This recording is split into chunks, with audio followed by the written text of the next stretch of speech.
Dans cette capsule vidéo, je vais vous illustrer des façons différentes d'utiliser les curseurs dans GeoGebra. Vous allez voir que vous allez pouvoir utiliser les curseurs à différentes sauces dans votre enseignement des mathématiques.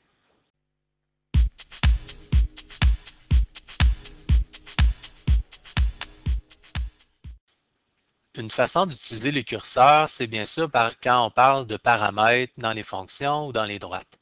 Donc, ce que je vais faire, premièrement, c'est créer un curseur. Donc, pour créer un curseur, on vient sur l'icône qui est ici et on ouvre curseur. On clique dans la fenêtre et là, par défaut, il va nous donner une lettre, donc la lettre A. Je vais laisser ça comme ça et on voit qu'il varie de -5 à 5. Donc, ça me convient. Je vais déplacer en revenant toujours avec la flèche. Je vais pouvoir déplacer mon curseur. Donc, pour l'instant, il n'y a pas vraiment d'animation qui apparaît parce que je lui ai demandé rien en lien avec mon curseur. Je vais aller donner l'équation y égale ax. En fait, il faut mettre a fois x. Donc là, j'ai une droite qui varie en fonction de mon paramètre a, qui est un curseur. Si je voulais aussi entrer le paramètre b, donc je vais aller créer un deuxième curseur, je vais le nommer b, celui-là, donc encore de -5 à 5, et je vais aller tout simplement modifier ma droite ici, ax plus b.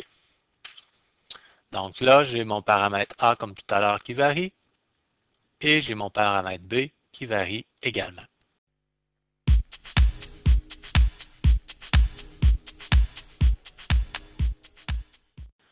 Une autre façon d'utiliser les curseurs, c'est par exemple en géométrie. Si je veux me créer un exemple d'un cercle qui va varier de rayon en fonction de mon curseur. Donc, je vais encore une fois aller me créer un curseur.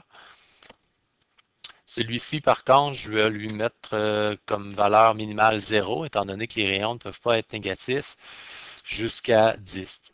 Et voilà, appliqué. Je vais aller me créer un cercle de centre-rayon. Donc, le centre, ça m'importe peu, mais le rayon, je vais le nommer A. Donc, au lieu de lui donner une valeur numérique, je lui donne le paramètre A. Je vais prendre ma petite flèche pour bouger et voilà, j'ai un cercle, donc un exemple de cercle avec des rayons qui varient en fonction de mon paramètre A. Donc, une autre utilité des curseurs avec GeoGebra.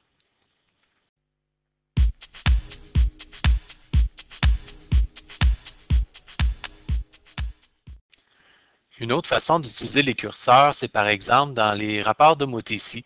Je peux utiliser un curseur qui va être mon rapport d'homothétie de cette façon-là. Donc, je vais aller me créer un curseur qui variera de -5 à 5. On peut garder ça comme ça. Tiens, je vais changer mon incrément pour que ce soit 0,25 par exemple.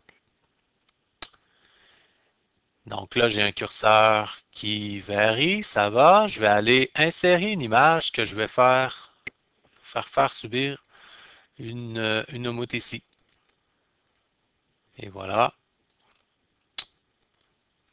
Donc j'ai mon image.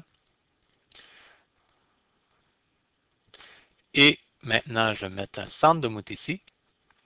Et je vais lui faire subir une homothétie. Donc cette figure-là, le centre et le facteur, bien je vais mettre A. Donc à ce moment-là, si je reprends ma flèche, à ce moment-là, quand je bouge, ça je peux tasser ça un peu, quand je bouge, ou même je vais tasser mon centre d'homothétie, quand je bouge mon rapport d'homothétie, mon curseur A, donc on voit qu'est-ce que ma figure initiale et plutôt image devient. Voilà, c'est une autre façon d'utiliser les curseurs dans GeoGebra.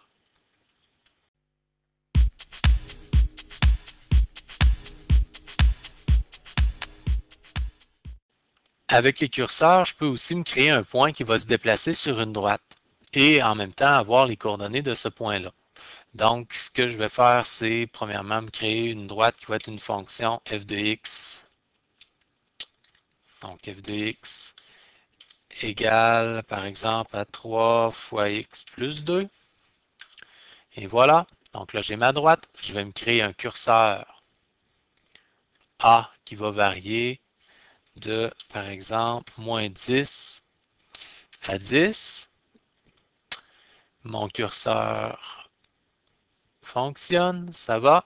Donc, ce que je vais faire maintenant, c'est mettre un point sur une droite. Donc, tout simplement aller écrire en bas. Moi, je veux le point A, F de A. Et maintenant, si je déplace un peu l'étiquette de mon point, donc j'ai un point qui va varier en fonction de A, qui est mon curseur. Si je veux connaître les coordonnées du point A sont ici. Sinon aussi, ce que je peux faire en cliquant sur le bouton droit de la souris, aller chercher nom et valeur. Donc là, quand je vais déplacer mon curseur, on va voir les valeurs du point A qui vont varier en même temps. Donc, c'est une autre utilité très pratique des curseurs de pouvoir aller faire des points amovibles si on veut, qui vont suivre les fonctions.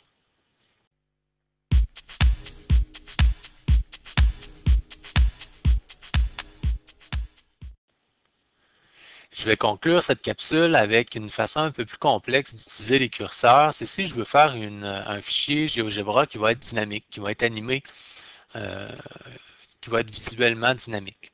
Donc, ce que je vais faire, c'est partir de mon fichier que j'avais tout à l'heure. Donc, j'ai déjà un curseur qui fait déplacer un point sur une droite. Moi, ce que je voudrais, c'est que ce soit une image qui bouge. Donc, ce que je vais faire, je vais aller insérer une image. Je vais insérer mon image des Canadiens. Elle est un petit peu déformée à cause de mon système d'axe que j'ai déplacé tout à l'heure. Moi, ce que je vais faire, c'est aller, je vais reprendre ma flèche, c'est aller chercher les propriétés de l'image et fixer sa position. Donc, je vais fixer sa position